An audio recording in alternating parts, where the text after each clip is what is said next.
Last time, we battled our way through the DRC, overcoming everything from tiny motorbike tracks to heavy traffic and unbelievably chaotic borders.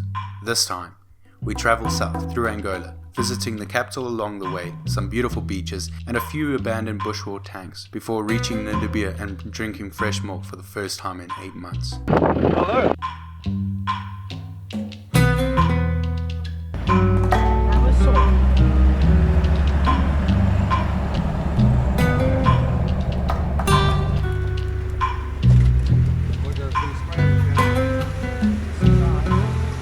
After crossing the DRC-Angola border and resting on the beach, we headed off south towards the capital Luanda. We had heard rumours of a yacht club that let overlanders park and use their facilities for free as long as you weren't a nuisance.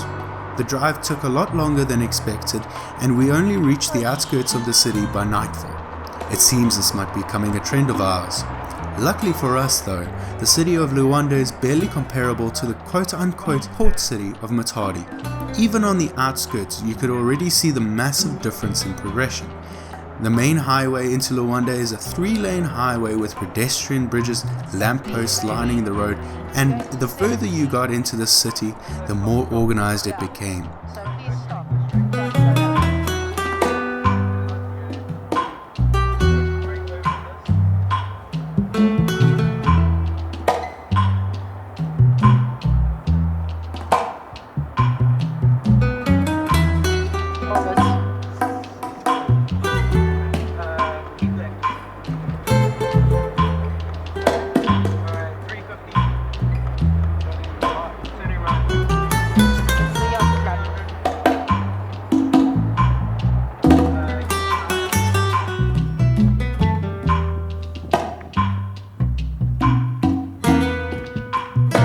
After arriving, we parked up and slept.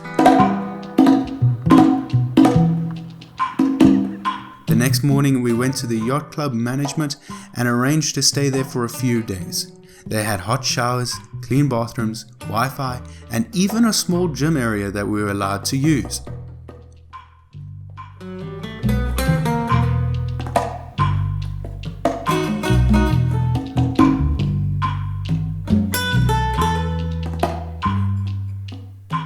After recharging and unwinding, we set off south and one final push to Namibia.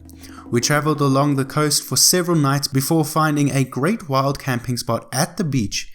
It was quiet and so safe that the closed up shop on the beach didn't even bother packing away the surfboards. We set up, had a swim, and enjoyed the sunset while having a braai. It was a good day.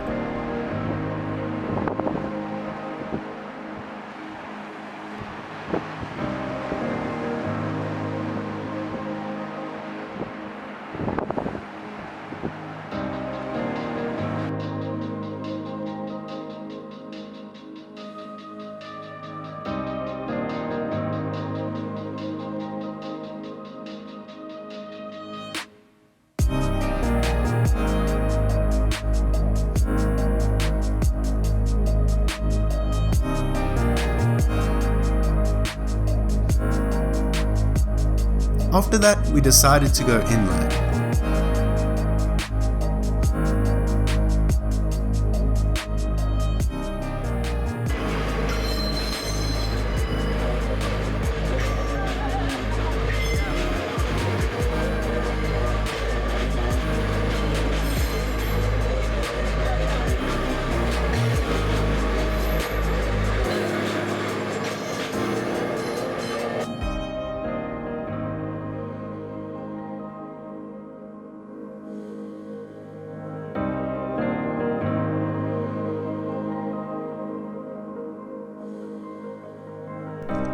Warning, this is the start of the tank segment.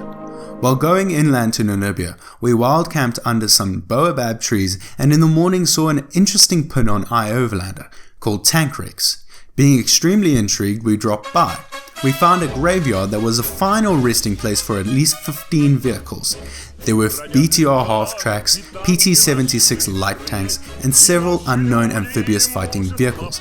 The PT-76, however, caught my eye.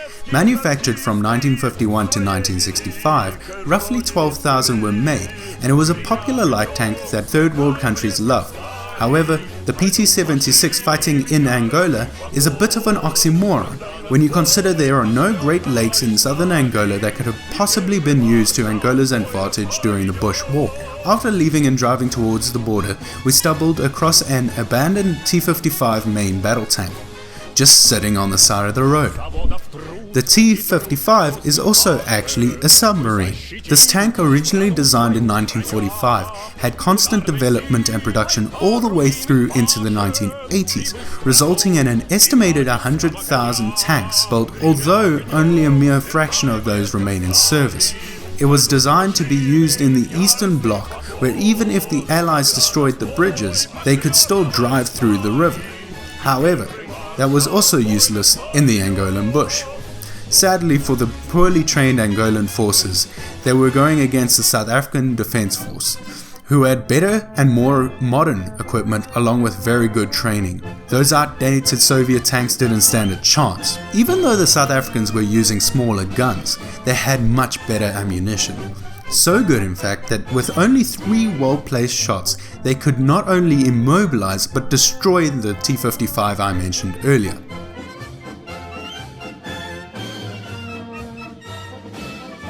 End of the tank segment.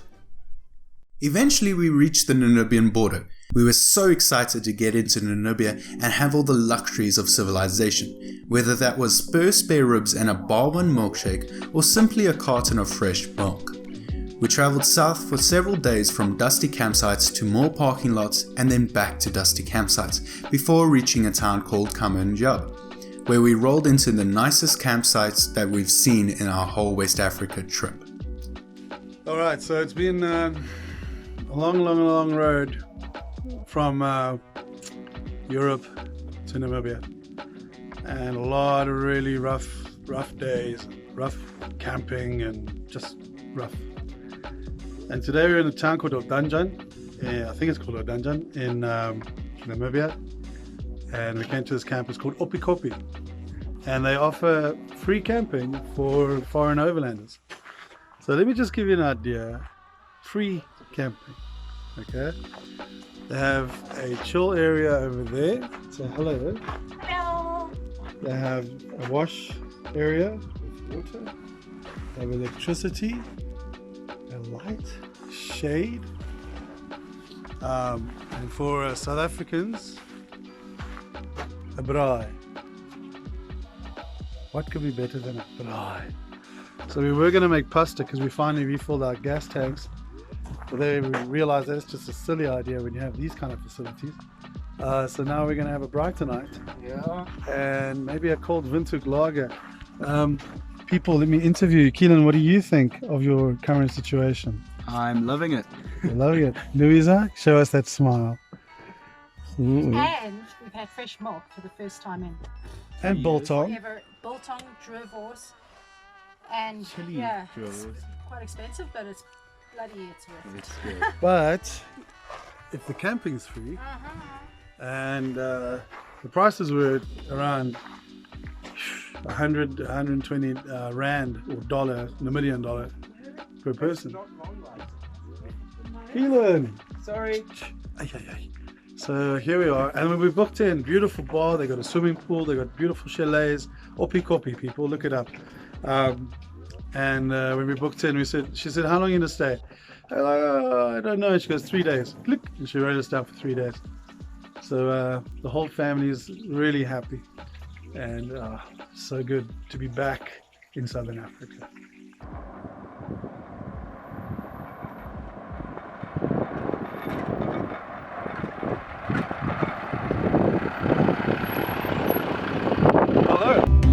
After too many nights of excellent food, amazing staff, and a spectacular bar with Jägermeister on tap, we decided it was time to stop dilly-dallying and push on south into the wilderness once again, on our way to South Africa.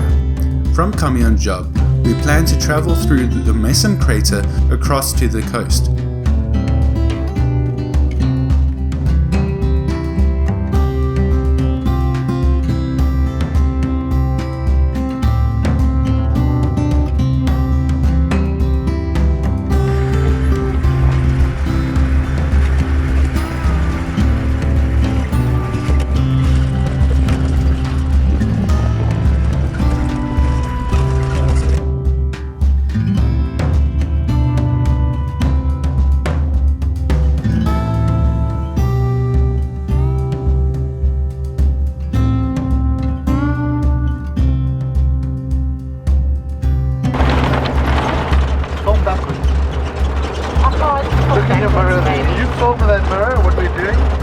great shot.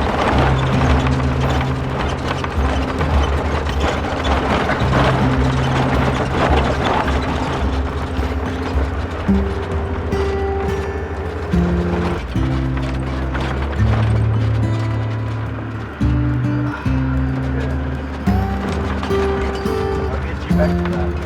Yes, you will. Well, the tax will be. Oh, well, there we go. Hang on a second.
After traveling for several hours on a severely corrugated roads, we reached a beautiful lookout point in the middle of the Mesen crater and stayed the night fully embracing the absolutely breathtaking scenery surrounding us.